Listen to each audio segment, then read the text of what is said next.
An balima Orcem Gale filɛbaw ani ɲankuma aw bisimila aw ka jabaranin kan ko min bɛ sen na bi kosɛbɛ o ye sariya bolo ko ye sariya bolo min n'a bɛ tali kɛ kalata ko la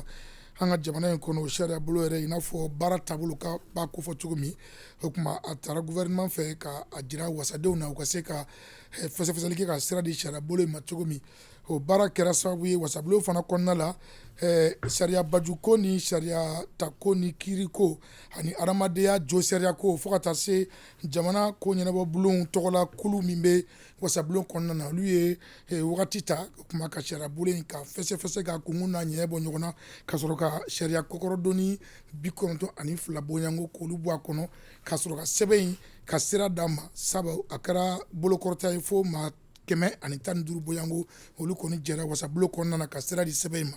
o kuma an bɛna lajɛ sa k'a fɔ kɛnɛ in bɛna sigi n'o ye question d'actualité ye o kuma dakun ka dakun min n'a bɛ tali kɛ yɛlɛma kura minnu bɛna don kalata ko sariya la an ka jamana kɔnɔna la yaasa ka o ko walawala wele bilalen don maa minnu ma o ye nin kuluba min bɛ an ka wasabulon kɔnɔna la n'o ka baara bɛn bɛ sariya bajuko sariya tako kiiriko ani adamadenya jo sariya ko fo ka taa se jamana ko ɲɛnabɔ bulon tɔgɔla ko ma an ka wasabulon kɔnɔna la o maaw de b'an bolo kɔrɔ yan o maa minnu b'an bolo kɔrɔ dɔ ye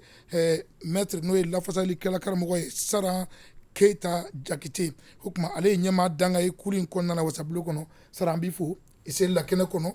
maa wɛrɛ b'an bolo kɔrɔ n'o ye Numusar ye Numusar ale fana nin kulu kofɔlen in kɔnɔ maa ye wasabulon kɔnɔ Numusar an b'i yɛrɛ fo ayiwa wasabulon kɔnɔna la nin kulu kofɔlen in fana a maa ɲɛmaa n'o ye dɔnnifa ye Sulemani Den o kuma ale fana b'an bolo kɛnɛ kɔnɔ Sulemani Den an b'i yɛrɛ fo ɲininkali gale ka tɛngu e la Sulemani Den o kuma sariya bolo min bɛ tali kɛ kalata ko kan jamana kɔnɔ a sariya bolo in i bɛ se ka mun de fɔ an ye ka sin a yɛrɛ ma ayiwa an ka foli bɛ tuguni ORTM ye aw minnu bɛ kumada d'an ma mun b'a to an bɛ se ka an ye baara mun kɛ ka jamanadenw la sɔrɔ ka ɲɛf'u ye u bɛ na faamuyali sɔrɔ a la cogo min na nka yan'an k'an da don kuma la an bɛ tasibila kɛ hali bi an ka jamana kɔnɔ kinikini min bɛ yen n'o ka sɔrɔ minnu binna an bɛ gɛlɛya min kɔnɔ janfa kɔlɔn minnu ni banbagaci minnu bɛ mugujugu ci la an ka jamana kɔnɔ minnu tora a la Jalasago a n'a kɛrɛfɛ dugu la an bɛ deli kɛ yarabi ala kɛ u dayɔrɔ suma ka kɔn ka da i ka ɲininkali la an b'a fɛ ka mun fɔ dɔrɔn o ye an bɛ camancɛ fanga de la an y'a pepere-latigɛ k'a fɔ n'i ye an ka camancɛ fanga sariya sun ta n'o ye charte ye bayɛlɛmali donna la waati dɔ la mun bɛ tali kɛ a kuncɛ waati kan a fɔra ko n'a tɛ se ka kuncɛ ka bɛn waati min tun fɔra kalo 18 ko ka dɔ fara kan i b'a ye o sarakisɛ 22 mun bɛ charte kɔnɔ a fɔra ko camancɛ fanga bɛ kuncɛ ni kalata de ye n bɛ segin a kan camancɛ fanga a bɛ kuncɛ ni kalata de ye i b'a ye k'a fɔ n'a bɛ fɔ ko camancɛ fanga kɛra ka ɲa a ɲana bɛɛ bolo o y'a sɔrɔ kalan ɲuman de taara i dun tɛ kalan ɲuman ta cogo si n'o ka sɔrɔ sariya ɲuman t'i bolo kalata ko la donc an b'a se ka jate kalata sariya sun filɛ nin ye a tali tun ye diyagoya ye ka d'a kan ale de bɛ na camancɛ fanga an bɔli camancɛ fanga kɔnɔ kalafili minnu bɛ na ko la ale de bɛ n'o kalafili nin dana tigɛ a kɛcogo k'a dana tigɛ ani a bɛ se k'a tɛmɛ cogo min na ka sɔrɔ gɛlɛya ma y'a la mɔgɔw ma ban jaabiw ma bɛɛ sɔnna jaabiw ma ani fanga kura bɛ se ka don a ka fanga kɔnɔ ka sɔrɔ gɛlɛya t'a kɔnɔ cogo min na ayiwa halisa ka kɛ ni an ka baro in jɔsen fɔlɔ ye Numusar mun de la ɲɛti b'a la bi ka yɛlɛma don an ka jamana kɔnɔ sariya tako sariya bolo la kalata ko sariya bolo la Sangare an b'i fo k'an lamɛnbaga bɛɛ lajɛlen fo ka dugawu don an balima minnu tora kɔsa in na banka samara la ka dugawu don ala ka hin'u la minnu joginen don ala ka lafiya da n'u ma maa o maa ni tora jamana ko la ni san 10 kɛlɛjuguba in kɔnɔ an bɛ dugawu kɛ ala ka bɛɛ dayɔrɔ sumaya Sangare n'i ko kalata i b'a fɔ kalata sɛbɛn ɲuman an ka jamana in kɔnɔ gɛlɛya caman sɔrɔla kalata bunakun kɔnɔ balawu caman nana 2020 député kalata la min bɔr'o la o ma dogo maa si la o de kama camancɛ fanga min bɛ yen bi a laɲininen don ɲɛmaaw fɛ ko an bɛɛ ka jɛ k'an bolo di ɲɔgɔn ma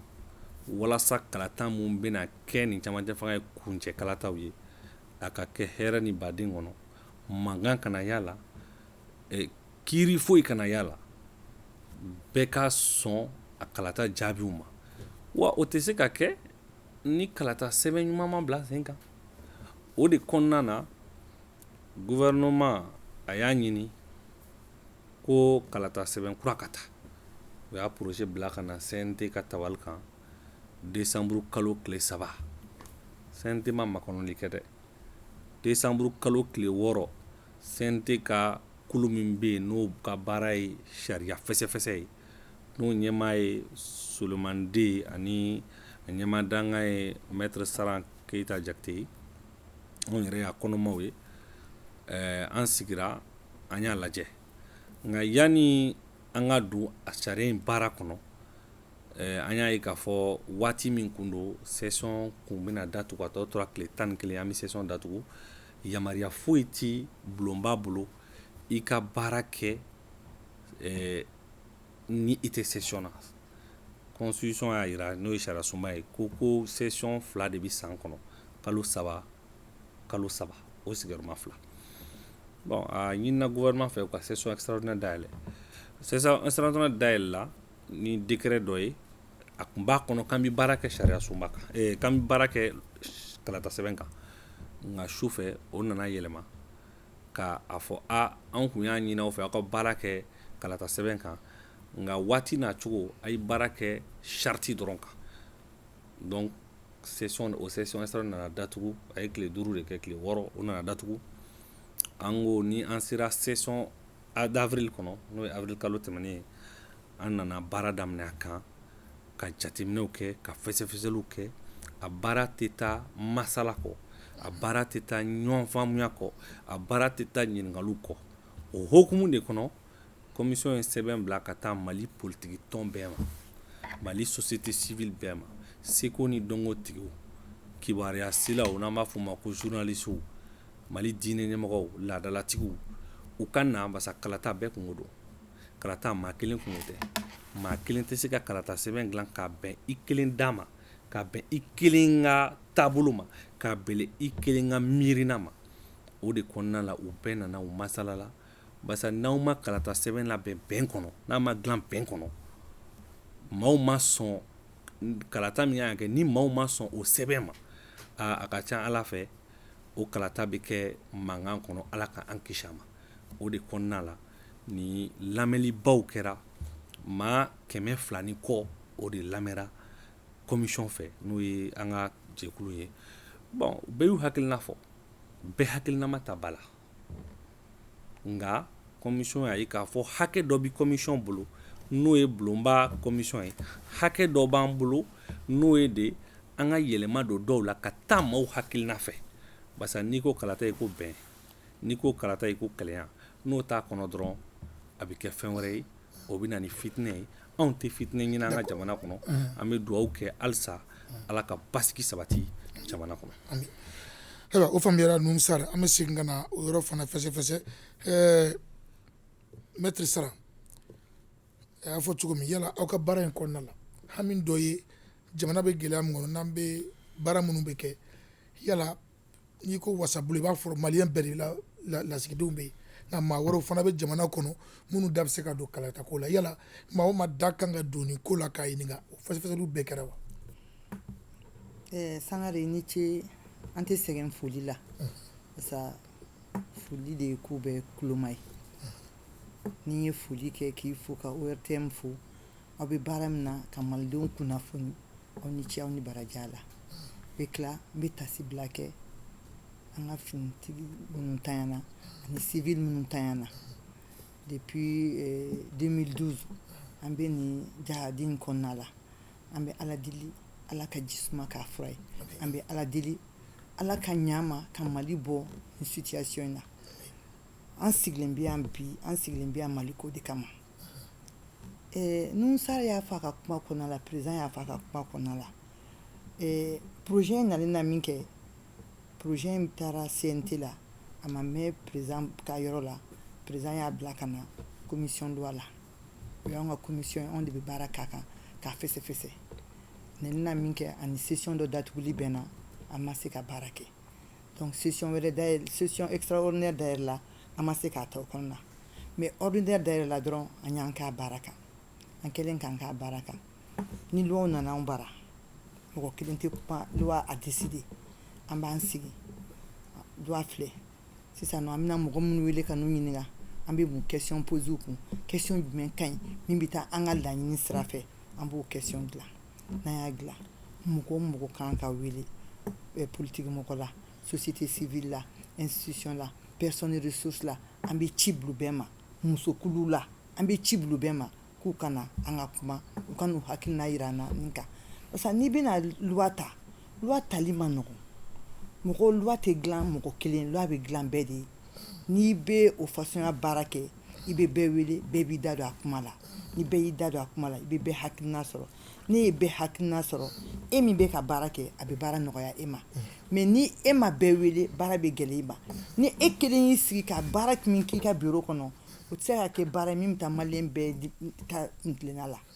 anw ye o de la an ye bɛɛ wele an ye politique tɔn mɔgɔw wele an ye société civile wele an ye personne ressource wele an ye musojɛkuluw wele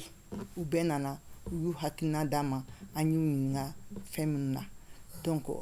o de kɔnɔna la anw sɔrɔla ka avancer an ka baara la k'a fɔ ko baara in kɛra an kunfɛ a ma k'an kunfɛ dɛ ɲininkali de kɛra a y'a fɔ sisan 260 personnes mɔgɔ kɛmɛ fila ni bi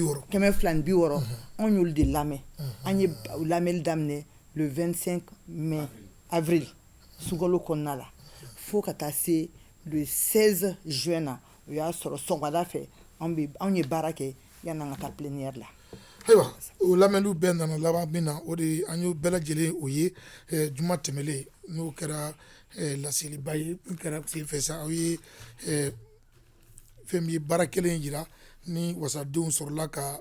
bolo kɔrɔta a kan solomanden n'i y'a lajɛ i b'a ye k'a fɔ ko aw ye sariya kɔkɔrɔdonni minnu ta o bɛ taa fo 92 bɔɲɔngo la bakuruba la aw ka o sariya kɔkɔrɔdonni ninnu n'a b'a fɔ ko amendement i bɛ se ka mun fɔ an ɲ'a kan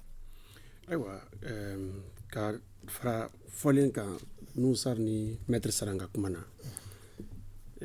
an b'a fɔ n'i bɛ sariya ta sariya yɛrɛ bɛnkan don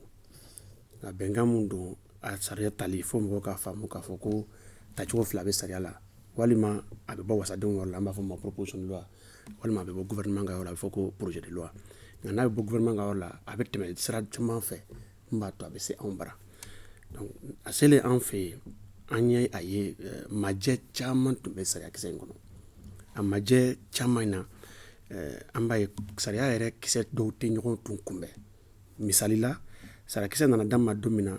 sariya mun dira an ma o tun bɛ bɛn sariya kisɛ 225 la nka o kɛrɛfɛ sariya in yɛrɛ caman wɛrɛ tun bɛ yen minnu sariya kisɛ bɛ taa 228 dɔw bɛ taa 226 a kɛra gɛlɛyaba ye anw yɛrɛ bolo mun b'a to a tun ka gɛlɛn kosɛbɛ bɛɛ ka ɲɔgɔn kumakan fɔ a ma ɲa an mun dira anw ma an y'a fɔ bɛɛ ye n kan bɛ baara kɛ ni o de ye an y'o de di bɛɛ ma mun ka bɛɛ ka to i ka hakili jagabɔ o de kan o de majɛw kɔnɔna na i b'a ye an b'a ye k'a fɔ sariya in sɛbɛncogo caman b'a kɔnɔ a sɛbɛncogo ma ɲa sɛbɛncogo ɲuman tun tɛ a kɔnɔ ka da yɔrɔ caman kan a dɔw n bɛ misali kelen ta dɔrɔn n'i ye sariya kisɛ in dan dɔrɔn i b'a sariya kisɛ fɔlɔ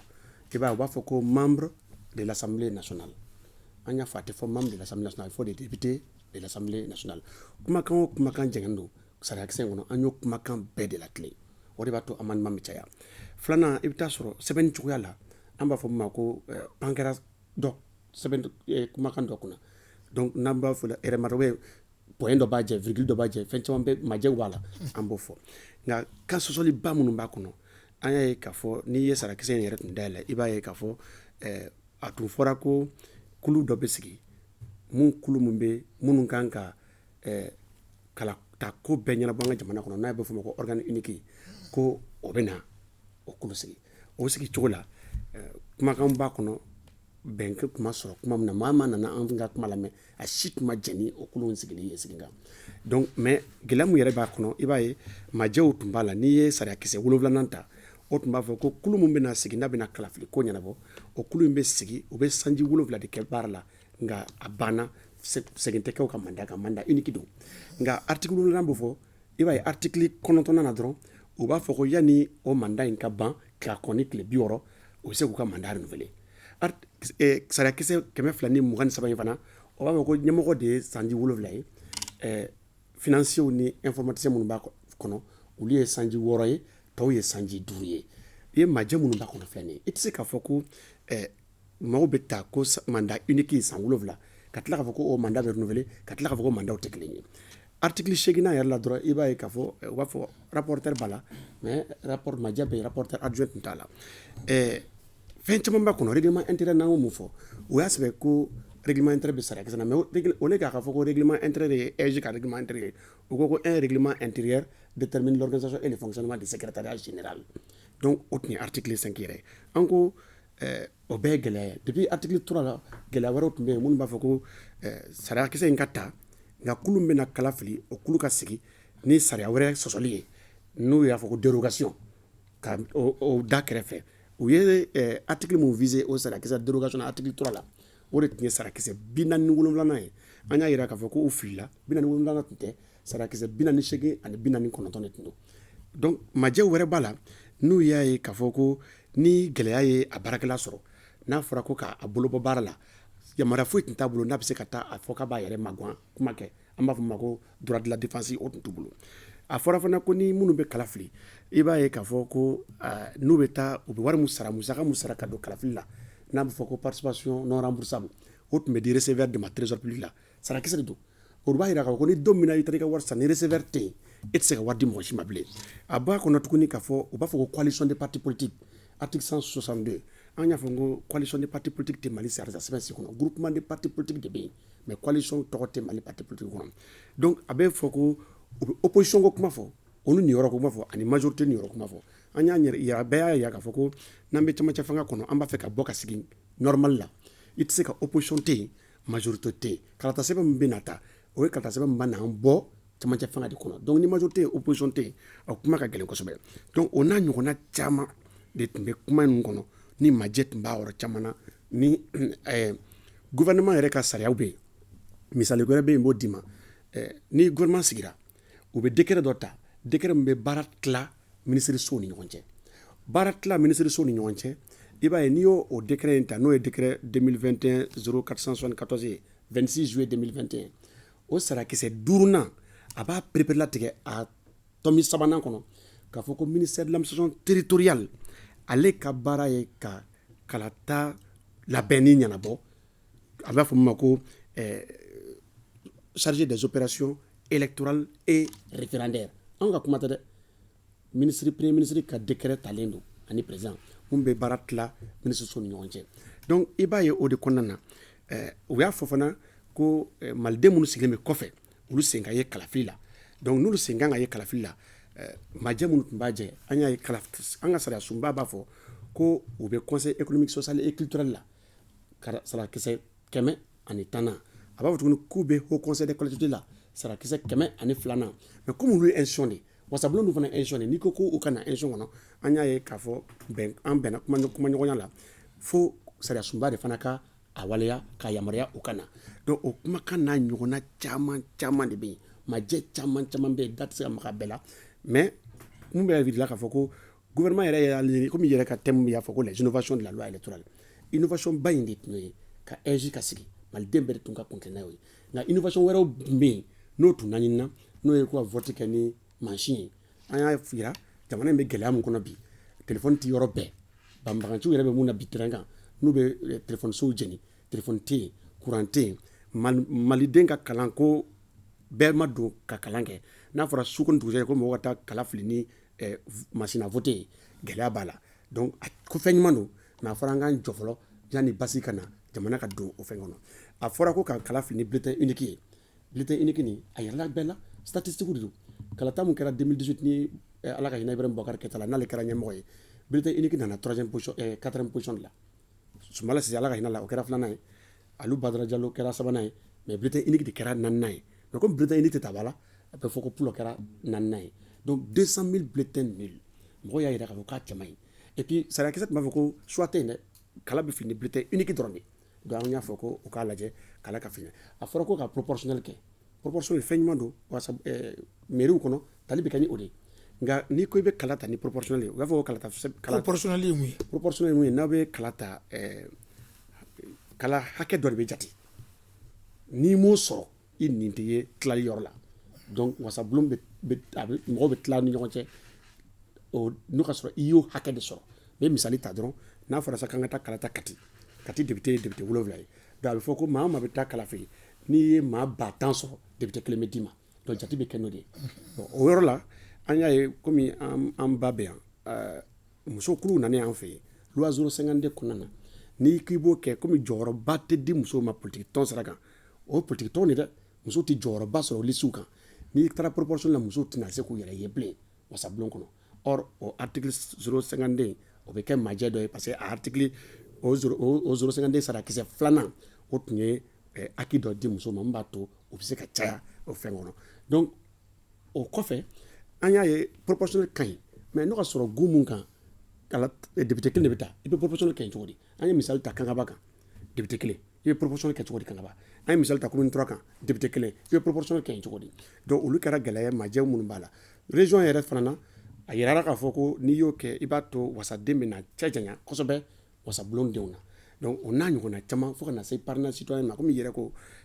cogo min na o parrainage citoyen nin a fɔra ko maa 25,000 de kan k'a bolonɔ bila sɛbɛn na ka signature kɛ mun b'a to a bɛ fɔ ko président bɛ se ka taa i bɛ ka candidat ye président ni Nusara b'a fɛ ka kɛ candidat ye sisan fo maa 25,000 ka signature kɛ ka di Nusara ma jamanadenw minnu tɛ maa sugantili maa 25,000 olu ka signé mais an ye gɛlɛya mun y'a kɔnɔ an ko jɔn bɛna to o signature ni authentification kɛ ɛsi président de fɔra an ye parce que a fɔra ko de bɛ légalisation kɛ an ko ɛsi président b'o kɛ ni dalilu jumɛn ye donc surtout que jamana in kɔnɔ sariyakisɛ bɛ yen minnu b'a to ni kalata buguna sɛbɛn kalata bɛ kɛ hali autorité de légalisation o sarakisɛ n'o ye depuis san 1994 la loi du 15 juillet 1964 o bɛ yen mun b'a di les représentants de l'état ani autorité wɛrɛw ma minnu bɛ légalisation kɛ donc gɛlɛya caman tun b'a kɔnɔ i n'a fɔ n bɛ na laban mun f'i ye dɔrɔn ko a ka ca n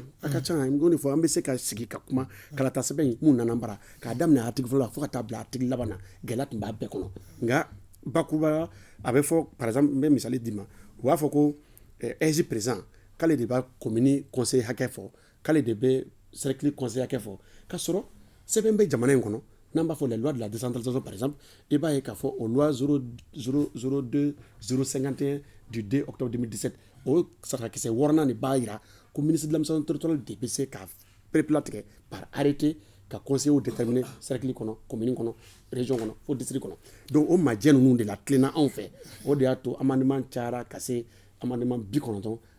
ma an y'a dayira gouvernement na ani ka dalilu di gouvernement ma ayiwa n badenw ka hakili jigin k'a fɔ ORTM kana don an bɛ nin wagati na question d'actualité fɛn min ye wasabulon kɔnɔna na kulu min bɛ n'a bɛ sariya bajukow ni sariya takow ni kiirikow fo ka taa se adamadenya jo sariyakow ni jamana ko ɲɛnabɔ bolo kunkanko ma an ka wasabulon kɔnɔ maaw de b'an bolo kɔrɔ u ka ɲɛfɔli k'an ye jamana sariya bolo kura min bɛ tali kɛ kalata kan o tuma Nusara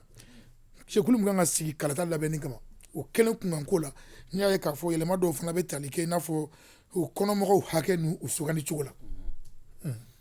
n cɛ bamananw ko kodɔn bɛ nka ko bɛɛ dɔn tɛ président ye caman fɔ sariya kisɛ min nana CNT ka tabali kan a kun fɔren don a kɔnɔ ko maa minnu bɛna kalata sugandi ko jɛkulu dɔ de bɛna sigi k'olu maaw kelen kelenna bɛɛ tɔgɔ ta o jɛkulu maa 7 don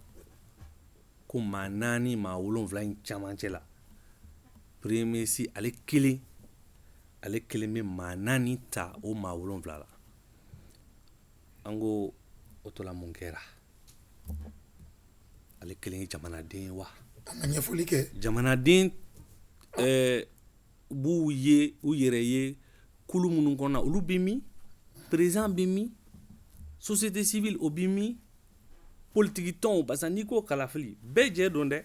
nka politiki tɔnw ka ko ye kalafili ye ka tɛmɛ bɛɛ fɛnɛ kan olu bɛ min donc o kɔnɔna na an ko minɛn jɛngɛnnen don dɛ an k'o lakile o lakilenni la an nana ko an ko kulu foyi tɛ sigi k'a fɔ k'i bɛ maaw sugandi organe unique comme bɛ sen na maa 15 don a maa 15 kɔnɔ a bɛ tila jamana ka cakɛdaw ni ɲɔgɔn cɛ ani politique tɔn ni société civile o de kɔnɔna la jamana ɲɛma ale bi sabati maa saba sugandi maa 15 cɛma wasabulon maa 2 parti politique bɛɛ lajɛlen olu bi maa 4 sugandi an ka cakɛda dɔ bɛ yen n'o ye conseil économique social et culturel ye olu bi maa 1 sugandi min ye premier ministre ye hali n'a sɔrɔ a cɛ man ɲi an k'o bɔ an kelen ka to premier ministre bolo a k'o sugandi basa nin ko in de ye ko ye jamana kɔnɔ kuma bɛ sɔrɔla nin ko in yɔrɔ de fɛ ko muzabu CNT hakɛ bɛ CNT min bolo ka yɛlɛma don sariya la ko muzabu k'an ye dɔ bɔ premier ministre ta la k'an y'o yɛlɛma o bon ko in bɛ kɛ ala ta de ye koyi o kuma baara tɛ mɔgɔ 15 maa 15 a sugandi cogo filɛ nin a sugandi cogo filɛ nin ye o maa 15 olu de bɛ na karata labɛn majɛba dɔ tun bɛ sɛbɛn kɔnɔ an ka baba kɔmandanw préfets jɔyɔrɔ tun t'u bolo kalata labɛnni na an ko k'o fana minɛn jɛngɛnna koyi barisa jɔn bi jamana in dɔn ka tɛmɛ baba kɔmandanw kan jɔn bi jamana in togodaw dɔn ka tɛmɛ sous préfets kan n'i ko jamana in kɔnɔ k'i ka kalata labɛn ka sɔrɔ olu da t'a la olu t'u jɔyɔrɔ fa i bɛ na ni balawu ye i bɛ na ni fitinɛ ye ala k'an kisi fitinɛ ma o de kɔnɔna na an ko an ka ministère min bɛ yen n'o ye administration territoriale ye ale ka dɛmɛba don organe unique ye a ka dɛmɛ don a ye nka ni ka kalataw maa minnu votera ko o dan ka résultat bɛɛ fara ɲɔgɔn kan jaabi bɛɛ fara ɲɔgɔn kan ka t'i sigi jabaranin na ka résultat fɔ maliyɛnw ɲɛna o tɛ ministère ka baara la tuguni donc min ye gouvernement ye ale da t'o la organe unique min ye parti politique ani président ni premier ministre ni société civile maa minnu sugandi olu de ka baara y'o ye olu de b'o kɛ o de ye ko kura ye an ka jamana kɔnɔ ka kɛ n'i ka o hakilina ye n bɛna mɛtiri sara yɔrɔ la sisan an tun b'a dɔn fɔlɔ kalata cakɛdaw tun bɛ yen i n'a fɔ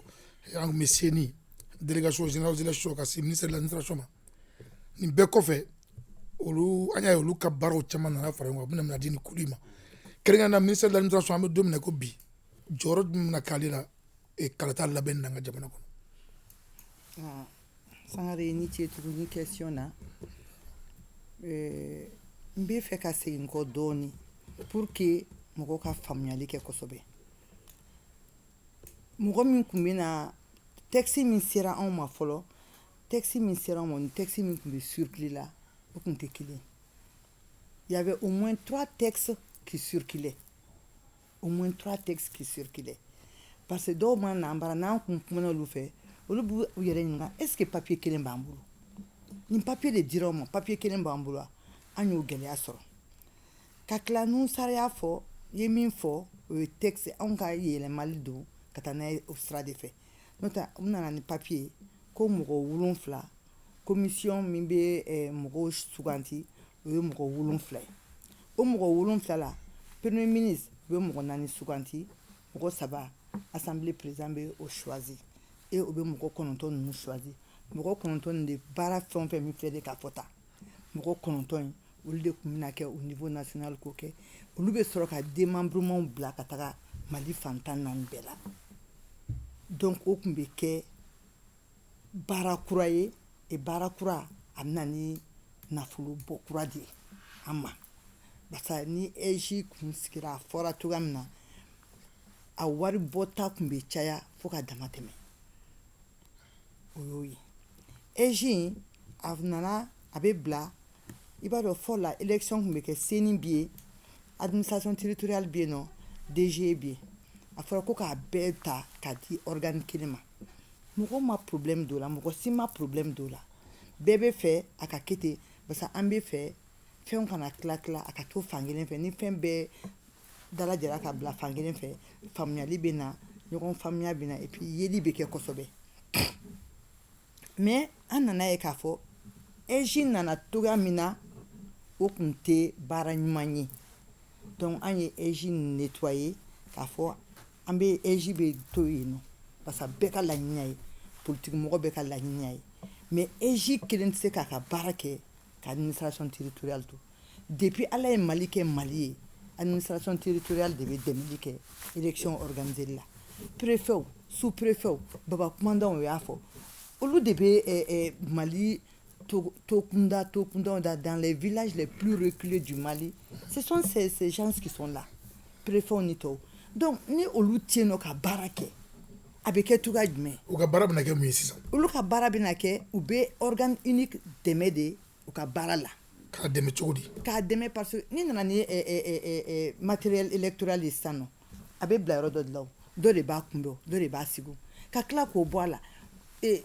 mugo joli de be village là. Égypte se ka sinte kana sokbala kelen ko don Égypte se ka sinte kana te ka fɔ ko ni mɔgɔ hakɛ de bɛ yen nɔ ni mɔgɔ hakɛ de bɛ yen nɔ ni Égypte nana fana Égypte bɛna i sɛmɛ olu de la k'u ka baara bɛɛ kɛ baara o baara bɛ kɛ karata la mɔgɔ désigneli a bɛ tan Égypte Bamako yan an bɛ se k'a faamuyali kɛ a bɛ se ka tɛmɛ mais n'i taara ɲɛfɛ kosɛbɛ village la Mali fan 14 bɛɛ la administration territoriale de installé bɛ o yɔrɔ bɛɛ la et administration territoriale de bɛ se ka o baara kɛ parce que o de b'o baara kɛ n'i taara village la i bɛ taa sɔrɔ village kɔnɔ mɔgɔ dɔw tɛ a dɔn ko mɔgɔ dɔ bɛ sanfɛ mais n'i y'o fɔ dɔrɔn ko baba commandant o bɛ baba commandant dɔn u bɛ préfet de dɔn u bɛ sous préfet de dɔn olu b'u ka baba commandant de dɔn an bɛ tɔw dɔn yan nɔ mais olu fana b'o de dɔn u ka yɔrɔ la donc an y'a fɔ de an tɛ se ka élection tɛ se ka kɛ cogoya si de la ni administration territoriale ma dɛmɛli kɛ et au cas dɛmɛli bɛ kɛ absolument de y'a fɔ ninnu sara y'a fɔ tɛ fɛn proclamer tɛ fosi kɛ mais u b'u dɛmɛ n'an taara élection na sisan nɔ minɛnw minnu bɛ yen nɔ minɛn ninnu sanna miliyari baw la u bɛ bila min ni administration territoriale tɛ sara i b'a kɛ to jɛmukan in kun ye ka ɲɛfɔli de kɛ mɔgɔw ka sariya kura in a y'a dilan ka bila cogo min ka kɔnɔko faamu aw ko kulu kelen de bɛna sigi min wote labɛn kulu kelen kulu saba min tun bɛ baara kɛ fɔlɔ olu ka baara bɛna ta ka kalifa kulu kelen ma ne ka ɲininkali ye mun ye administration mɔgɔw u bɛna dɛmɛ don eji mɔgɔw ma baara in labɛnni na wa wala jɔyɔrɔ kɛrɛnkɛrɛnnen b'u fana la sabu n'i y'a fɔ nin fɔcogo la mɔgɔw t'a faamu jagoya bɛɛ bɛ i bɛ se ka n bɛ taa karisa kan dɛmɛ n ka baara la ani baara dɔ kalifa don karisa ma n bɛ fɛ ka faamuyali walawala ka kɛ n'o yɔrɔ de ye Sulemani. Je crois que dun y'a fɔ cogo min na a man gɛlɛn n y'a fɔ n ka kuma kɔnɔ sisan n ko administration territoriale sen don ni kalafili la o tɛ ko anw de y'o jagoya k'an de y'o wajibiya n k'i ma sisan n ko ni gouvernement sigira gouvernement bɛ décret ta décret min bɛ baara tila ministre so ni ɲɔgɔn cɛ n ko maliden bɛɛ bɛ se ka t'o décret lajɛ décret 2021 0474 du 26 juillet 2021 n'i taara o sarakisɛ 5nan lajɛ n bɛ segin a kan n'i taara o décret in sarakisɛ 5nan lajɛ a b'a kɔnɔ ko le ministère de l'administration territoriale est chargé des opérations électorales et référendaires gouvernement de ka kuma don anw ka kuma tɛ donc o kɔrɔ ye di ko ni kala bɛna fili ministère de l'administration territoriale jɔyɔrɔ ye mun y'a la o ye labɛnni ye labɛnni a sen tɛ kalafili la dɛ a b'a labɛn de labɛnni dɔ ye mun ye labɛnni ye an bɛ recensement mun kɛ recensement administratif révision des listes électorales mun kɛ a ka baara ye o ye ka d'a kan bugunnatigɛ sɛbɛn ko kuma ale hakɛ bɛ ministère de l'administration territoriale de bolo état civil ye ministère de l'administration territoriale ye direction nationale de l'état civil bɛ olu de bolo données à caractère biométrique n'an b'a fɔ CTDEC o loi minnu bɛɛ bɛ yen o bɛɛ bɛ ministère de l'administration territoriale de kɔrɔyɔrɔ la n y'a f'i ye n ka kuma kɔnɔ n ko sariyaw bɛ jamana in kɔnɔ minnu b'a fɔ ko ministre de l'administration territoriale ale ka baara ye ka conseiller hakɛ fɔ n y'a fɔ n ko article 6 de la loi 02051 du 2 octobre 2017 ale b'a fɔ conseiller ni kala bɛ fili conseiller hakɛ in commune na conseiller hakɛ in cercle la donc ka tila ka fara kan ni o bɛɛ baara bɛ ale bolo wajibi don comme maître Sara y'a fɔ cogo min na ale de bɛ jamana dɔn ale de b'a dɔn bureau de vote hakɛ joli kan ka kɛ ka bɛn kalatadenw ma ale de kan ka dɔn o bureau de vote kan ka sigi yɔrɔ jumɛn a tɛ kala fili ale b'o kunnafoniyaw n'o o baara ɲuman kɛcogo de fɔ ɛji ye haka ja a b'a dɛmɛ ni formation ye maître Saran ni nun y'a fait ça kabi Mali kɛra Mali ye ministère de l'administration totale de tun bɛ kalafili comme a sen bɔra la nka expérience in kɔni b'u la formation na ni mɔgɔ bɛna taa kalafili kalansen min bɛ kɛ mɔgɔw kun o b'a bolo a ka dɛmɛ don EJ ma o kalansen ko la ni sɛbɛnni minnu bɛ yen jaabi yɔrɔ ne ka jaabi b'o dɔrɔn de kɔ ni sisan kɔni sɛbɛnni y'a faamu sisan ni sɛbɛnni bɛ yen a bɛ u dɛmɛ sɛbɛnni kɛcogo ɲuman na nka n bɛ segin a kan bureau de vote à présent a assesseur a nin t'a la a fɛn o fɛn tɔgɔ bureau de vote kɔnɔ kuma administration territoriale sen t'a la ni kala bɛ fili cogo min na a sen t'a la bi a t'o dɔn résultats bɛ collecté cogo min na a t'o dɔn centralisation a sen t'a la jaabiw dili a sen t'a la donc a sen tɛ kalafili fan o fan n'a tɔgɔ kalafili don opération de vote a sen t'o la mais dɛmɛ a sen b'o de la ka EJ dɛmɛ EJ ka se k'a kɛ donc ni ale tɛ yen jamana min kɔnɔ bi ni hali an b'a fɔ ka jɛya n'a tɛ sara komi bamanankan ka gɛlɛn an bɛɛ bolo nka an b'a dɔn bi gɛlɛya min b'an bara bi ni binganni wale ni fɛnw administration territoriale yɛrɛ tɛ Mali fan bɛɛ jamana yɛrɛ ka sariya administration tɛ fan bɛɛ or a fɔra an ye ko EJ ni administration kura don mun bɛna taa sigi jamana yɛrɛ administration tɛ fan bɛɛ EJ bɛ taa cogo di ni administration territoriale m'a dɛmɛ ka na n'a ye o de y'a to i ye hali surɔ n'an y'a ye arabadon conseil ministre la an ye sous-préfet 180 ni dɔɔni olu taara gɛlɛyaba bɛ yɔrɔ min na i y'a ye o sous-préfet yɛrɛ tun ye sɔrɔsiw de ye donc baara min bɛ yen bi o ye ka jamana lasegin mara lasegin jamana fan bɛɛ ani jamana yɛrɛ ma se k'a ka mara segin jamana fan bɛɛ EJ bɛ se ka taa jamana fan bɛɛ cogo di ka sɔrɔ administration territoriale ka dɛmɛ tɛ siège t'u bolo pour le moment donc o de y'a to maître Saran y'a fɔ ni minɛn min don n'u ma dir'u ma k'u ka kalafili ni kalafili banna o minɛn bɛ taa min o b'a to administration territoriale bolo yanni kalafili wɛrɛ cɛ donc dɛmɛ de don o bɛ EJ de dɛmɛ mais waati si la u tɛ EJ nɔrɔ bila fan si la administration territoriale tɛ EJ nɔrɔ bila. baara faamuyara ayiwa n badenw ORTM gale kana don halisa kunnafoni maa kunnafoninen o de ka ɲɛta sabatilen don ka tɛmɛ maa kunnasirilen kan kunnafoni ka walala ka kɛ ni sariyabolo kura in ye yaasa bɛɛ lajɛlen ka se ka kɔnɔko faamu n bɛna ɲininkali tɛnku sisan Nuhun la Nuhun Sar ni baara bɛɛ lajɛlen kun ye fɛn kelen ka se ka kalata kɛ ko sabatilen ye ka kalata kɛ kalata min kɔ mina ni basigi ni hɛrɛ i n'a fɔ a fɔra cogo min Kulomande y'a fɔ ka camancɛ fanga in kun cɛ ni kalata sabatilen ye sisan mun de la ni sariya bolo kura in n'a taabolo kura in bɛɛ lajɛlen an bɛ se ka mun de faamu n'a ye k'a fɔ nin bɛ se ka kɛ sababu ye ka kɛ kalata ɲuman sababu ye kalata basigilen sababu ye. halisa an b'i fo k'a fɔ ko sɛbɛn dɔrɔn fana tɛ kalata kɛ koyi sɛbɛn dɔrɔn tɛ dɛ ni sɛbɛn taara sɛbɛn t'a yɛrɛ baara o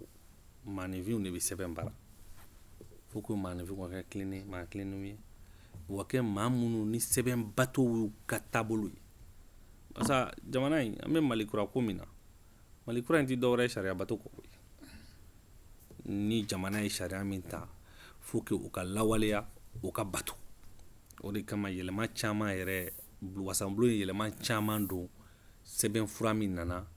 an ka wasabulon kɔnɔ sɛbɛn fura in parce que an y'a ye a bɛ sariya caman sɔsɔ jamana ka sariya kisɛ caman sɔsɔ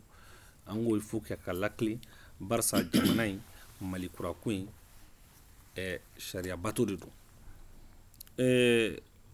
i ko mun de bɛna kalata sabati fo que maa 15 mun bɛna bila baara la u ka kɛ maa ladiri ye u ka kɛ maa sabatilenw ye u ka kɛ maa kilennenw ye u ka kɛ maaw ye maa minnu ni jamana kanu b'u dusukun na u ka kɛ maaw ye maa minnu n'u tɛna nafolo minɛ ka ko dɔ ndaraki donc o baaraw sɛbɛn tɛ n'o kɛ o ye maaninfin baara ye an b'o de fɔ kuma bɛɛ ni jamana ye gɛlɛya sɔrɔ sɛbɛn ko dɔrɔn tɛ a tɛ se ka kɛ sɛbɛn ko dɔrɔn ye mɔgɔ ko bɛ jamana la mɔgɔ ko de ye jamana ko ye donc an ta ye de ka wulikajɔw kɛ halisa walasa maa minnu bɛna baara in kɛ a baara a ka kɛ maaw ye a dɔnni bɛ minnu na a kanu bɛ minnu na a ladiriya bɛ minnu na n'a ma ko ye hali n'an ye kalata sɛbɛn 100 ta ni maaw tɛ yen minnu b'a lawaleya ka ɲa a bɛ kɛ tɔ ka jɛ donc anw bolo sariya kisɛ ta kɛra o banna an bɛna don mɔgɔko kɔnɔ donc mɔgɔko in a ka lajɛ diɲɛma jɔlen na a kana kɛ politiki ko ye k'a fɔ ko an bɛ nin ko in ne ka parti de don ne bɛ n ka parti mɔgɔ de bila a dagoyara n na Buguni n b'a dajan yɛrɛ la yan foyi la o tɛ ko ye ko min ni o bɛna kalata ɲuman sabati o de kama an jigi b'a kan halisa k'a fɔ ko jamanaden 15 min bɛna sugandi u bɛ kɛ maa sabatilenw ye u bɛ kɛ maa jɔlenw ye sariya batoli sira fɛ sariya lawaleyali sira fɛ donc ka bɔ kuma kɔnɔ ni maa 15 in ma kɛ maa jɔlenw ye a ka ca ala fɛ kuma caman bɛ na o t'an ka laɲini ye ala k'an kisi a ma. Ami Maître Siran e sariya baju ko kulu maa ye wasabulon kɔnɔ nka o kɔfɛ i ye sariya tigilama fana ye yala baara in kɛtɔ an bɛ se k'a fɔ sariya ka hakɛw bɛɛ lajɛlen bɛ se ka sabati ni sariya bolo kura in kɔnɔ min na an ka kalataw ka se ka kɛ ni hakɛ ye a ka se ka kɛ basigi sababu ye wa. I ni ce tuguni ɲininkali la an ye baara kɛ o de hukumu kɔnɔna la ni y'anw ɲininka bi an b'a fɔ o de sabatira an y'o de sabati an y'o sabati ni mun ye parce que papier fɔlɔ min nana di anw ma on n'était pas en phase avec non seulement la constitution min ye an ka loi bɛ ba ye o n'o tun tɛ en phase donc an y'a essayer k'u dilan k'o bila en phase et an tilala ka a texte in labɛn pour que a ka kɛ malidenw bɛɛ ka texte ye a kana kɛ komi mɔgɔ kelen mɔgɔ fila mɔgɔ tan parti politique kelen ka texte ye mais que malien bɛɛ k'i yɛrɛ retrouver a kɔnɔna la malien bɛɛ k'i yɛrɛ retrouver a kɔnɔna la o don baara kɛra o de hukumu kɔnɔna la tile 45 fo tile 50 an b'a baara la mais n'an ko malien ne bɛ segin a kan k'an sinsin a kan cɛ ani muso kɛrɛnkɛrɛnnenya la il faut que musow da ka don kalata ko kuma la il faut que musow kana kalata ko kuma la cɛ bi n'i sigi ka maliko kuma fɔ yɔrɔ min na il faut que muso ka n'i sigi ka maliko kuma fɔ yɔrɔ la n'u sɔrɔ y'a fɔ il faut que mɔgɔ ladiriw kana mɔgɔ 15 de bɛna mɔgɔ ladiriw an bɛ minnu ɲini pour que u ka se ka na an dɛmɛ Mali dɛmɛ ka se ka Mali bɔ nin situation mais a ma fɔ ko cɛ 15 bɛna dɛ ni o bɛna musow bɛ don a la pour que u kana baara kɛ cɛ bɛ yɔrɔ yɔrɔ min na ka baara kɛ ni muso t'a kɛrɛfɛ ka baara la sanuya o bɛ kɛ baara tɔ ka jɛ ye n'o tɛ anw yɛrɛ bolo au niveau de la commission loi tile 45 fo tile 50 an ye baara min kɛ an ye fɛsɛfɛsɛli min kɛ ka ɲɛɲɛw ni fɛnw bɛɛ bɔ ɲɔgɔn na an y'a kɛ pour que an ka sariya ka respecter sariya min ye an b'a daminɛ constitution na parce que loi bɛɛ b'a ka origine b'o de la ka na se f'an bɛ yɔrɔ min na o de y'a to amendement 92 min ni président de y'a fɔ an ye o y'o bɛɛ de jateminɛ pour que an ka se ka se o niveau la. Ayiwa Sulemani Den aw ye nin baaraba in kɛ ka sariya in kɔni aw ye sira d'a ma wasabulon kɔnɔna la an bɛ y'a ye jabaranin na sisan baara tɔ bɛna to mun ye yaasa a ka se ka lawaleya. bon i b'a dɔn k'a fɔ ko Mali la de Mali ka di a ka di fo ka tila k'a gɛlɛya ka d'a kan ni fɛn o fɛn kuma wulila bɛɛ y'o dɔnbaga ye n'an ye sariyako kuma fɔ maliden bɛɛ bɛ sariyako kuma fɔ minnu y'a kalan kɛ o a ye kalan jɔlen bɛ minnu na o minnu ma deli yɛrɛ ka sariyako kuma kɛ bɛɛ bɛ ɲɔgɔn sɔsɔ a kuma la sariya dun ye fɛn maa kelen tɛ sariya tɛ maa kelen sariya ka bon ne kelen ma a ka bon musari kelen ma a ka bɛn mɛtiri ma sariya ye jamanaden de ye an b'a fɔ ko processus de délibération waati n'a waati de b'a kɔnɔ gouvernement b'a bila ka na an bara waati min na o ye gouvernement ka waati ye n'a sera anw ma o fana ye anw ka waati ye nka o kɔrɔ tɛ k'a banna n'a tɛmɛna anw bara majɛ minnu b'a la ni an ma bɛn n'a ja kan i b'a ye yɔrɔ wɛrɛ bɛ se ka don sen bɛ don a la n y'a fɔ o de la n ko ni kuma caman mun kɛra a kɔnɔna na ni gouvernement ma jan ni a ye par exemple hakɛ dɔw bɛ gouvernement bolo ka taa cour constitutionnelle la o fana y'a sira dɔ ye ni gouvernement tɔ n'a ye cour constitutionnelle la a bɛ se président de ma président jamana sera sunba bɛ tile 15 d'a ma yala mun b'a to a b'a promulguer mais comme an bɛ waati min na sisan i n'a fɔ aw y'a mɛn an ka président yɛrɛ da cogo min na ko waati kurunnen don donc o de y'a to an bɛ procédure d'urgence fɔ tile 8 kɔnɔ a b'a promulguer o de y'a to i b'a ye k'a fɔ an ye baara mun kɛ an ma dabɔ an yɛrɛ ka baara kama an m'a kɛ ko parce que a ka di anw ye a ka kɛ tan de an ye minnu lamɛn sariya y'o de ye a b'a fɔ ko bɛɛ ka jɛ ka kuma an ka bɛɛ jɛ fanga de b'an bolo a b'a fɔ ko bɛɛ ka jɛ ka kuma ɲɔgɔnya ka don an ni ɲɔgɔn cɛ an k'a lajɛ an ka bɛn ko dɔ la a ma fɔ ko bɛɛ ka jɛ ka bɛn a la mais jama fanba ka jɛ ka bɛn fɛn dɔ la n'o kɛra a b'a to sababa bɛ sɔrɔ ko la o de y'a to gouvernement yɛrɛ ka laɲini na a ye amendement 21 gouvernement yɛrɛ ye amendement 21 nati k'a yira an na k'an yɛrɛ ye baara in lajɛ an y'a sɔrɔ ni majɛ de b'a kɔnɔ o amendement 21 na an ye 8 ta la an sɔnna o 8 ma k'o fara a kan o b'an ka 92 in kɔnɔ o filaba kɔnɔ an ma sɔn ma parce que gouvernement tun b'a fɛ k'an segin an kɔ ka sɔrɔ jama tun banna o fɛn fila ma donc 11 b'a la 11 gouvernement yɛrɛ tun de filila k'o nati ka sɔrɔ olu 11 in talen don ba la sariya sun wɛrɛw tun fɛ ka ban donc o b'a jira k'a fɔ hali sini an bɛ ɲɔgɔn fɛ baara de kɛ maa kelen ta tɛ sariya sun ye donc o bɛɛ kɔfɛ mɔgɔw kan ka fɛn kelen de t'u hakili la ni sariya kisɛ mun talen filɛ nin sariya sun mun talen filɛ nin ka kala fili sariya sun don mun b'an na bɔ camancɛ fanga de kɔnɔ n'an bɔra camancɛ fanga kɔnɔ don o don diyagoya don sariya sun kura ka ta mun bɛ kalafili kɔ ɲɛnabɔ an na bɔli camancɛ fanga kɔnɔ sariya sun de don aw de an b'a fɔ hali sariya ko la an bɛ phase transitoire de kɔnɔna na donc o kɔrɔ ye mun ye o de ye k'a fɔ n y'a f'i ye sisan n ko sariya sun in bɛ opposition ni majorité kuma fɔ an bɛ waati min na ko bi opposition tɛ yen majorité tɛ yen an bɛ bɔ nin kɔnɔ cogo di sariya in b'o de fɔ donc ni an bɔra a kɔnɔ a ka ca ala fɛ jamanadenw mana na damu fanga na tuguni a nɔ na ka ko bɛɛ sigi a cogo la diyagoya don sigi bɛ kɛ sariya kisɛ in kan mun b'a to kulu o kulu bɛɛ fanga kulu o kulu majorité kuma min fɔ opposition kuma min fɔ bɛɛ ka tila k'i yɛrɛ ye k'i ka minɛn fa yɔrɔ dɔn a kɔnɔna na mais tant que an bɛ camancɛ fanga kɔnɔ camancɛ fanga n'a sariyaw fana boli cogo don donc bɛɛ y'a faamu k'a fɔ ko an tɛ se ka camancɛ fanga latɛmɛ ni sariya kalafili sara ta k'a fɔ k'o ye mali kalafili sara ye san 20 ka bi kɔfɛ o tɛ se ka kɛ donc bi anw ka baara banna a tɔ bɛ gouvernement ni président cɛ n'an y'a lasegin ka taa gouvernement ma secrétaire général de gouvernement ma secrétaire général de gouvernement b'a lase jamana ɲɛmɔgɔ ma jamana ɲɛmɔgɔ de b'a lajɛ n'a y'a diya k'a dɔn ko min bɛɛ bɛ sen na a kɛra ɲɛ ma anw fɛ yen a b'a bolo nɔ bila la a bɛ fɔ ko loi promulguée la n'a yɛrɛ mun kuma min bɛ fɔ n'a y'a ye k'a fɔ ko mankan b'a kuma nɔfɛ a b'a lasegin ka na anw ma o y'an ka baara de ye an ka hakɛ de y'o ye a ka hakɛ de y'o ye nka anw wajibilen don ka segin a kan donc maa si ka n'i bɔ i ka minɛn kɔnɔ n'a ko secondaire lecture an bɛ segin a kan nka n'a y'a ye ko majɛ t'a la a b'a promulguer ni gouvernement yɛrɛ y'a ye k'a fɔ ko ale ma sɔn ale fana bɛ se ka cour constitutionnelle saisir donc hali bi n bɛ segin a kan bɛɛ n'i ka waati don an y'an ka waati kɛ an ka waati banna a bɛ olu de bolo soit a bɛ promulguer o ye u ka hakɛ ye soit u b'u ban k'a promulguer ni majɛ b'a la u b'a lasegin anw ma donc waati mun tora sariya in ko la o de ye nin ye. Maître Sara k'an ka faamuyali walankata i n'a fɔ Sulemani y'a fɔ cogo min sa donc n'an y'a faamu ni sariya bolo min kofɔli filɛ nin bɛ kalata nataw de kofɔ minnu bɛna jamana bɔ camancɛ fanga kɔnɔ o de don siga t'a la a bɛ se ka kɛ yɛrɛ nin bɛ ban dɔrɔn loi in bɛ relecture bɛ kɛ a bɛ se ka kɛ n'a ye fɛn élection ninnu mana kɛ ni élection banna dɔrɔn transition bɛ ban dɔrɔn segin bɛ k'a kan c'est pas une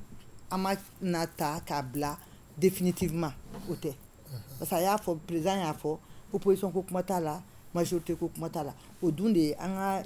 démocratie sigilen b'o de kan ni démocratie sigilen b'o la n'o tɛ texte kɔnɔ yɔrɔ diyagoya fo ka don texte kɔnɔ président ye 91 amendement fɔ gouvernement fana nana ni amendement ye 92 amendement sa filɛ gouvernement fana nana ni amendement ye o ka amendement ye 11 mais olu yɛrɛ nana ni amendement min ye o y'a sɔrɔ o dɔw talen bɛ anw fɛ en compte 21 o y'a sɔrɔ o dɔw talen bɛ anw bolo en compte donc ça veut dire que an ka hakilina ye kelen yɔrɔ dɔ la o mais yɔrɔ dɔw de bɛ an ka hakilina tɛ kelen k'a fɔ k'an kɔ donnen bɛ ɲɔgɔn ma fo k'an kɔ don ɲɔgɔn ma an kɔ ma don ɲɔgɔn ma ko fo k'an kɔ don ɲɔgɔn ma mais seulement ɲɔgɔn lafaamuya de don ka taa ɲɛfɛ ka ɲɔgɔn lafaamuya kosɛbɛ n'o tɛ opposite k'a fɔ ko a bɛ taa a gɛlɛya la an bɛ ɲɔgɔn faamuya fɛn dɔw kan mais yɔrɔ dɔw bɛ yen fana an tɛ ɲɔgɔn faamuya o kan anw y'olu kɛ amendement ye ka d'a kan anw ye mɔgɔ minnu lamɛn olu bɛɛ y'u sinsin o de kan ni mɔgɔw nana i ye mɔgɔ wele k'u lamɛn u y'u sinsin ko dɔ kan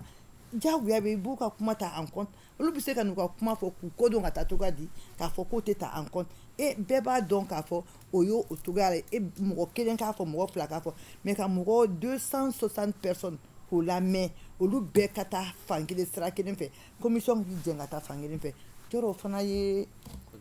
o bɛ gɛlɛya dɔɔni quoi o bɛ gɛlɛya dɔɔni gouvernement ye texte kɛ a nana n'a ye an ye amendement k'a la texte votera banna. Numusar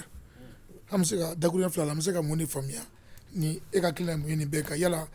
ko in a bɛ ko bɛ cogo min samiya bɛ se ka walankata sanfɛ hali bi. Halisa an bɛ dugawu kɛ ala k'an ka kuma ni sababa bɛn ala ka jamana basigi. Ami yarabi. Ni sariya kisɛ min taara a ma ta foyi kama basigi kɔ basa a fɔra an ye maa 260 min lamɛn fɛn caman tun b'a la u ma sɔn min ma u b'u k'u ta la ko crise post électorale n'o ye mankan ye kalata kɔfɛ k'o tɛ dɛ ko mankan de bɛna kɛ yanni kalata yɛrɛ ka se o de an ka jamana bi yɔrɔ min na bi an mago tɛ mankan na an mago bɛ basigi ni bɛn ni kelenya de la donc o hakilina kɔnɔna na o miiriyaw kɔnɔna na sariya kisɛ in taara wa ni ala sɔnna a ma jamana ɲɛmaa b'a bolonɔ bila a la parce que procédure normale don a b'a bolonɔ bila a la saliya in b'i lawaleya kalata bi kɛ Sulemanden y'a fɔ nin ye transition sariya kisɛ de ye parce que opposition fanga ni fanga sinamatɔn o kuma tɛ nin kɔnɔ donc n'i y'o jateminɛ i b'a ye k'a fɔ laɲini tɛ dɔwɛrɛ ye kalata ka kɛ basigi kɔnɔ kalata ka kɛ bɛn kɔnɔ kalata kana kɛ mankan kɔnɔ parce que an ka jamana mago tɛ mankan foyi la donc o de nana ni nin ye bon jagoya ye ni kalata ni sariya sɛbɛn taara a tɛ taa maa kelen ye a bɛ taa jamana de ye dɔw b'u yɛrɛ y'a kɔnɔ dɔw t'u yɛrɛ y'a kɔnɔ nka o t'a bali k'a tɛ boli bɛɛ kan a bɛ boli bɛɛ kan o de ye wajibi ye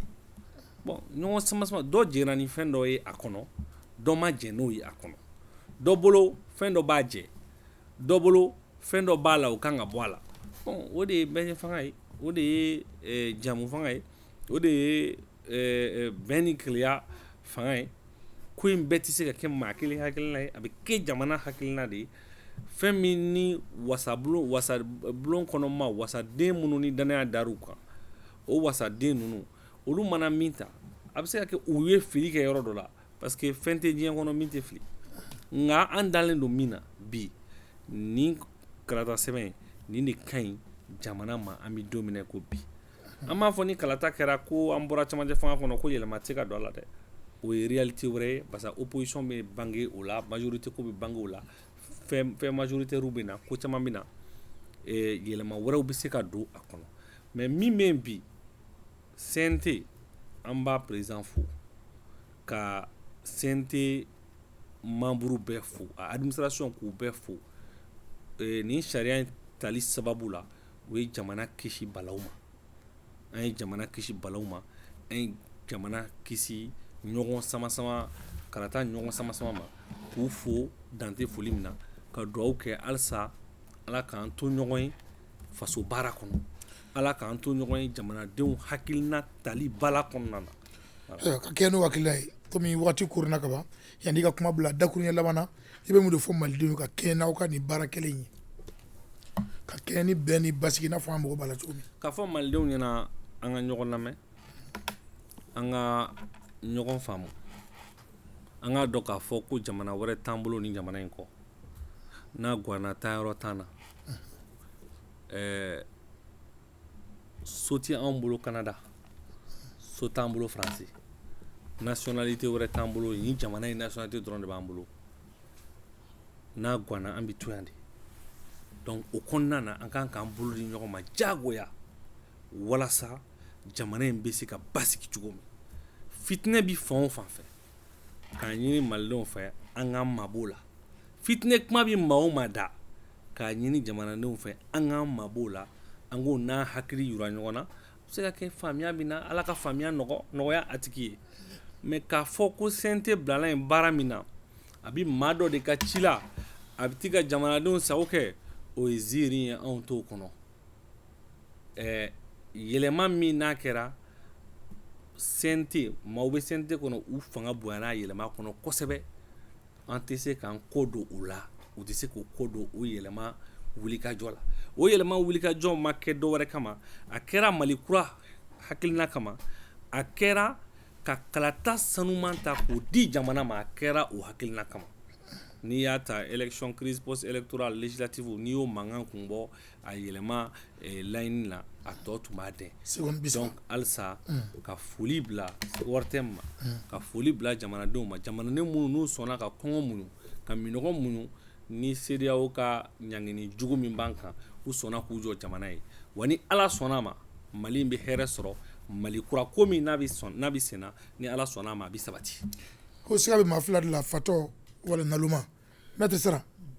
dakuruɲɛ labanna i bɛ mun fɔ malidenw ye ka kɛ n'aw ka nin baara kɛlen ye. Sangare n bɛ n ka foli fɔlɔfɔlɔ se an ka président ma n'o ye CNT président ye. CNT président y'an bila condition bɛɛ la pour que an ka se ka nin baara in kɛ joona malidenw ye. Ale tɛ dɛ k'an ka nin baara kɛ joona malidenw ye parce que responsabilité min taara ka d'an ma il faut que an k'a dɔn an k'a yira k'a fɔ an bɛ se k'a assumer an bɛ se a la. N'i ye n ka foli k'o ye commission membre bɛ commission loi président sigilen filɛ nin ye baara ma nɔgɔ commission loi la dɛ Sangare anw ye juriste de ye yɔrɔ n'i ye juriste kɛ ɲɔgɔn kan magistrat de classe exceptionnelle b'an na avocat b'an na huissier b'an na droit constitutionnaliste b'an na ale yɛrɛ an juriste mana ɲagami ɲɔgɔn na yɔrɔ min na dɔrɔn a kuma ka bon a kuma ka ca mais an ye o bɛɛ jateminɛ ka baara kɛ collégialement ɲɔgɔn fɛ ni an ɲɔgɔn hakilina ye hakilina bɛɛ ka hakilina b'a la mais hakilina min kɛra hakilina min bɛ bɛɛ sanfɛ o ye Mali hakilina ye. An ko Mali an tɛ ka baara kɛra mɔgɔ ye mais an bɛ ka baara kɛra Mali de ye. seconde 30.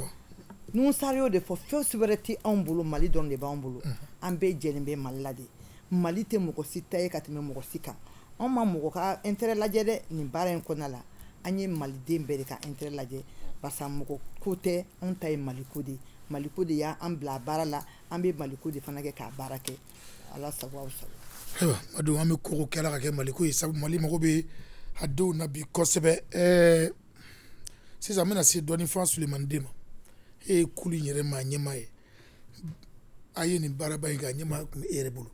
dakuru dabadala i bɛ se ka mun fɔ malidenw ye ka kɛɲɛ n'aw ka nin baara kɛlen bɛɛ lajɛlen. ne bɛ mun fɔ ka aw fo ka tila k'aw fo ka segin k'aw fo ka da kan i bɛ baara o baara la ni média tɛ i n'a fɔ aw bɛ ka mun kɛ anw ye bi mun b'a to an b'a ɲɛfɔ i ka baara bɛ to dibi la a tɛ lakodɔn. ne bɛ fɔ n ko malidenw an kana ɲɔgɔn lafili an kana ɲɔgɔn lafinteni jamana in mago bɛ basigi de la. sariya kisɛ mun talen filɛ nin ye komi n y'a f'i ye cogo min na procédure de délibération don a ma kuncɛ fɔlɔ a bɛ kuncɛ ni président ka promulgation de ye o de y'a to tant que sariya sunba bɛ anw kunna komi a fɔra ko réforme constitutionnelle bɛ ka kɛ i b'a ye jamanadenw ko age mun an bɛ k'o age de kɛ k'a di jamanadenw ma i b'a ye ko jaabi laban age tɛ se k'a di président kalafili la age tɛ se k'a di député kalafili la ka d'a kan o hakɛw bɛ cour constitutionnelle de bolo tant que sariya sunba ma falen o tɛ se ka falen an y'olu latilenni mun kɛ o de b'a to n b'a fɔ sisan k'a fɔ ko ni i y'a ye ni réforme constitutionnelle kɛra a tɛ hali camancɛ fanga banni kɔ ni réforme constitutionnelle kɛra sisan diyagoya n'o donna réforme constitutionnelle kɔnɔ i b'a ye an bɛna segin kalata sɛbɛn in kan k'a labɛn k'a bɛn fana tuguni hakɛ kura olu ma o de y'a to ANR kumakan ma sɔsɔ an fɛ o de y'a to an bɛ segin a kan k'a fɔ an bɛ waati min na komi sisan a tun fɔra ko camancɛ fanga bɛ kuncɛ ka bɛn kalo 18 ma an bɛɛ y'a ye a ma se ka kɛ jamana ɲɛmɔgɔ ye ani premier ministre y'u bolo nɔ bila décret la mun ye kalo 24 fara kan kalo 3 jɔsira ka bɔ la tɔ tora kalo 21 o de y'a to an b'a fɔ don min na n'o kalo 21 dafara don o don ka sɔrɔ an ma se ka kala ta tuguni ne ma da la k'a fɔ ko excuse wɛrɛ bɛ an ye a na kɛ ban ye sinon baara kɔnɔna t'an kɔnɔ o de y'a to an b'a fɔ a tɔ ni tora mun ye an k'an cɛsiri an k'an cɛsiri an ka tila k'an cɛsiri mun b'a to baara in an k'a kuncɛ camancɛ fanga a kuntala janyana a ka sosoro ten an ka segin an nɔkɔrɔ la maliden bɛɛ ka lafiya sɔrɔ la an bɛ welewelemada min k'o la o de ye CNT ni gouvernement u ka baara ye nin de ye mɔgɔw kan'a ye k'a fɔ k'an ye ɲɔgɔn sama-samali min kɛ k'o kɔrɔ k'an bɛ ɲɔgɔn na baara bɛɛ ni kɛcogo don donc an ba segin a kan o de ye jɛmukan ye o de ye bɛɛ fanga ye o de ye jɛmu baara ye yarabi ala ka Mali kɔlɔsima hali bi ala k'an bɛɛ kan bɛn ala k'an yɛrɛ to si ani kɛnɛya la mun b'a to baara in ala k'a kuncɛ ko ɲuman d'an ma malidenw ka hɛrɛ kama parce que an bɛ yan malidenw de kama. n badenw ko filɛ ko kura sabu n'an bɛ ko o ko kɛ an k'a dɔn k'a fɔ jamana in ye anw yɛrɛ de ye nin fana ye bɛɛ fanga n'a taabolo ye mori bɛɛ n'a jɔyɔrɔ don misiri kɔnɔ nin kun ye basabulon maaw ye kɛrɛnkɛrɛnnen ka kulu min bɛ sariya bajukow sariya takow kiirikow hadamadenya jo sariya ko fo ka taa se jamana ko ɲɛnabɔ bulonbaw tɔgɔ la jɛkulu ma o tuma u kun ye baara min kɛ ka kɛ ni sariya bolo bɛ tali kɛ kalata ko an ka jamana kɔnɔ u kun nana fɛsɛfɛsɛli di sabu maa kunnafoninen o ɲɛtaa sira kan ni maa kunna sirila a bɛ kɛ dibi sababu ye n b'a dɔn an ka jɛ k'an bolo kɛ kelen ye k'an bolo fara ɲɔgɔn kan ka jɛ ka kɛ kelen ye jamana in bɛ dingɛ min kɔnɔ ka se ka bɔ a la yali bi n bɛ segin a kan ala ka jamana in jugu k'u kɛ situlu kunba ye k'u bila 14 heures tile kɔrɔ n b'a dɔn aw k'an bɛn ORTM gale kan ni ɲɔgɔnna wɛrɛ ma